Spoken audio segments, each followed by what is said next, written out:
చిన్నప్పుడు సినిమాకి తీసుకువెళ్తే అమ్మా నాన్న అక్కడ ప్రేమ దృశ్యం వచ్చినప్పుడు ఇలా దగ్గరకొచ్చి కావులించుకుంటున్నప్పుడు వెంటనే కళ్ళు మూసేవాళ్ళు. అప్పుడైతే ఇప్పటికి మళ్ళీ ముద్దులు గూడా డైరెక్ట్‌గా లిప్ టు లిప్‌లోనును లేపోతే బుగ్గ మీద పెట్టేది గూడా ఉండేది గాదు. మధ్యలో ఓ పువ్వు పెట్టేవాళ్ళు డైరెక్టర్లు అడ్డం. అంత జాగ్రత్తగా ఉండేది. ఇప్పుడు అట్లా గాదు.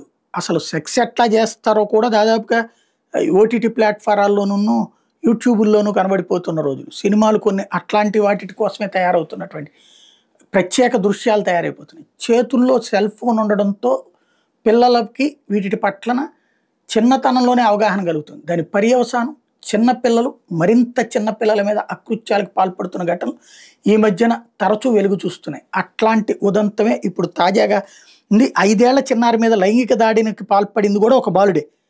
ఫోక్సో కేసు పెట్టారు.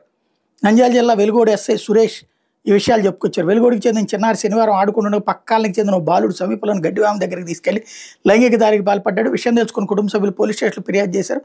బాలికను ఆత్మకూరు ప్రభుత్వ ఆసుపత్రికి తరలించారు. బాలుడి మీద ఫోక్సో కేసు నమోదు చేశామని ఎస్ఐ చెప్పారు. ఇట్లాంటి సంఘటనల్లో ఎలాగా ఆలోచించాలో కూడా తల్లిదండ్రులకి అర్థం కావట్లేదు.